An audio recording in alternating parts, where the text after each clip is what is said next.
Y sonaron las trompetas del juicio final. Y sonaron por todos los continentes, ríos y mares. Aquellas trompetas anunciaron lo que la Biblia ya pregonaba en el Apocalipsis.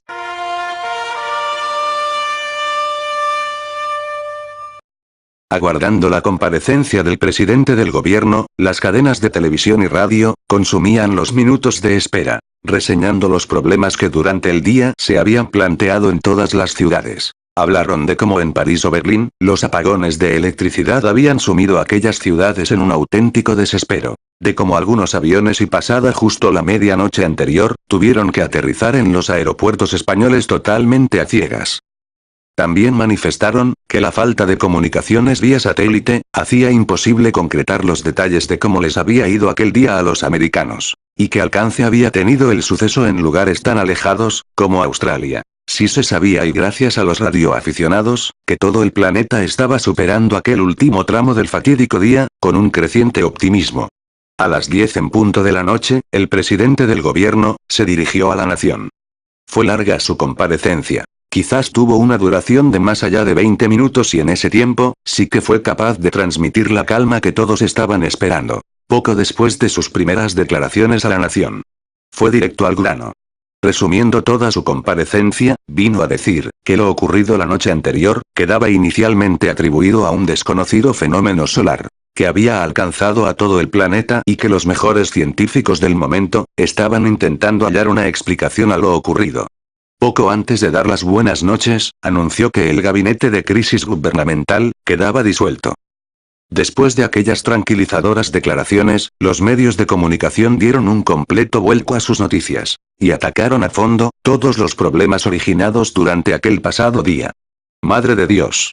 ¿Qué razón tenían al convocar un gabinete de crisis? Pasada la medianoche, decenas de barcos repletos de pasajeros y próximos a las costas españolas, habían lanzado la señal de socorro usando bengalas o mediante el sistema Morse.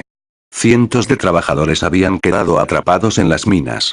Trenes completos se habían detenido en lugares inaccesibles. Ascensores y un largo etcétera habían colapsado a los servicios de urgencias. Los cielos españoles durante un largo espacio de tiempo llegaron a ser un peligroso lugar para los aviones. Y ya en tierra, los aterrizajes sin apenas luces de pista fueron de locura. Resaltaron que el Ministerio del Interior llegó a movilizar pasada la 1 de la madrugada a más de 20.000 soldados para socorrer y ayudar a la ciudadanía. Añadieron que las tropas españolas desplazadas en misión de paz habían quedado incomunicadas.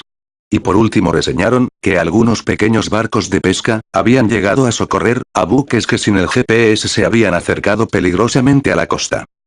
Se había estimado que los cuerpos de bomberos habían alcanzado en aquella noche la cifra récord de 8.000 peticiones de auxilio en toda la nación.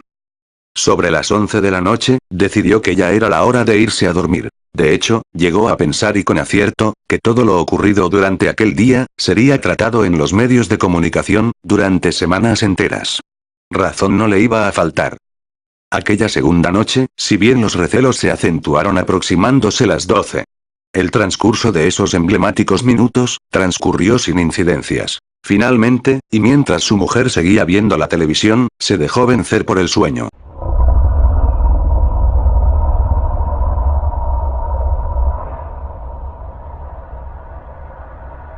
Despertó sudoroso.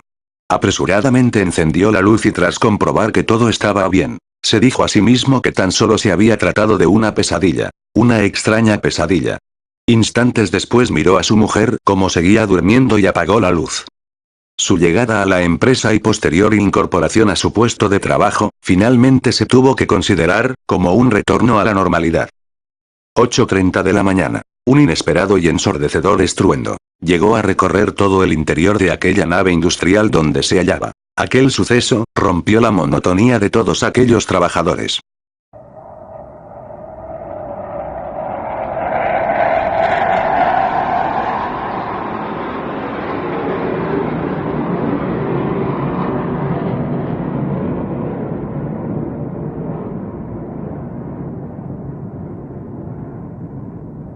Fuese lo que fuese, había sucedido por encima de los tejados de la fábrica.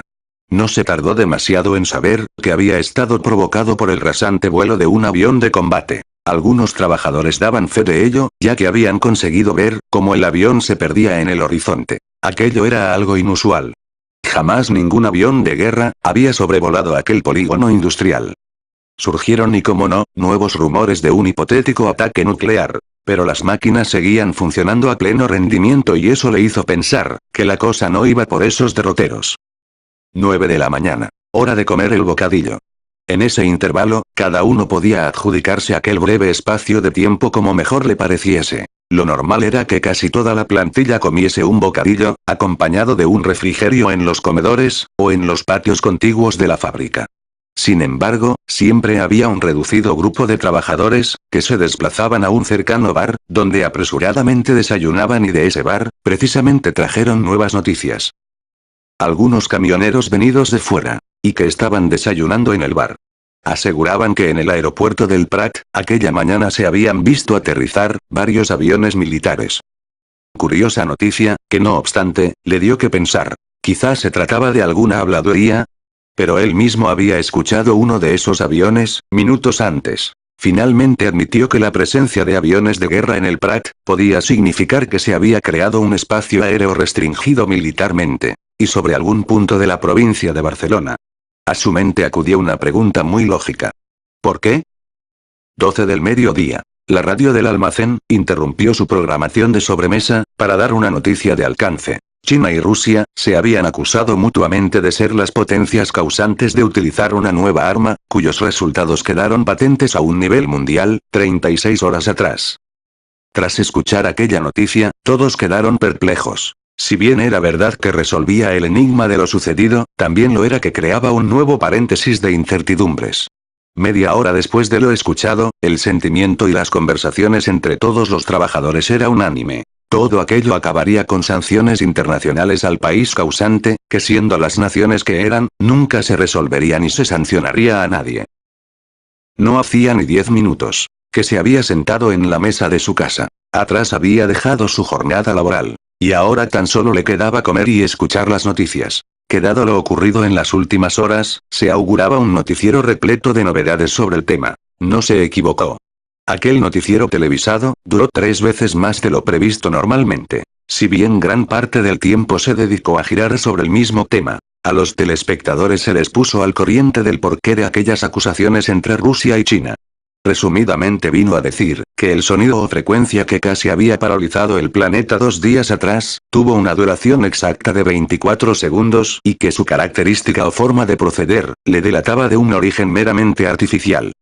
En otro apartado de noticias, se informaba de que el servicio de inteligencia israelí, podía demostrar que Rusia, durante la etapa de la Guerra Fría, había desarrollado y ensayado con algo parecido. Por último, Rusia, acusaba a China, de haber utilizado sus satélites de comunicaciones para emitir ese bloque de superfrecuencias.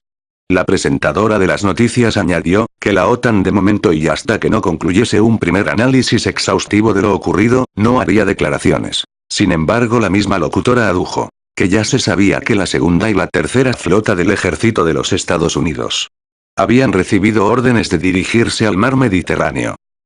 Fueron unas noticias cargadas de tensión.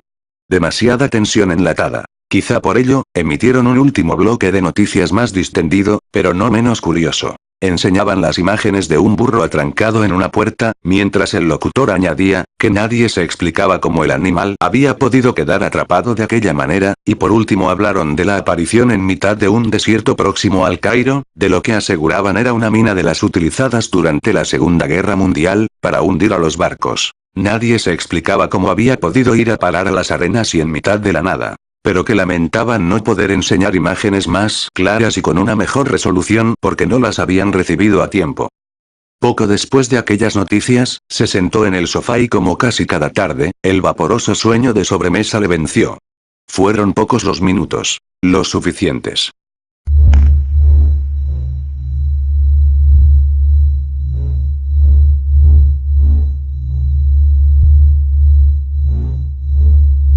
Despertó sobresaltado. Acababa de tener otra nueva pesadilla.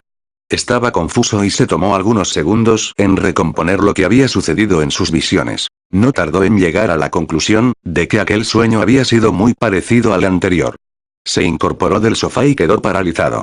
Sobre la mesa había una esfera. Parecía de vidrio. No podía ser. Aquello había sido cosa de sus pesadillas. Se acercó lentamente y tras mirarla detenidamente, quiso asegurarse de que estaba despierto. La cogió y entonces sucedió. La bola se separó de su mano. Y desafiando la ley de la gravedad, quedó suspendida en el aire. No entendía qué estaba sucediendo. Aquellas manos que habían surgido de la televisión. Finalmente lo entendí, debía coger aquella bola entre mis manos. Tan solo me hizo falta abrir las manos y la bola se posó suavemente. Poco después, noté una extraña sensación. Y mis manos se alzaron. Me quemaban. Todo fue tan rápido.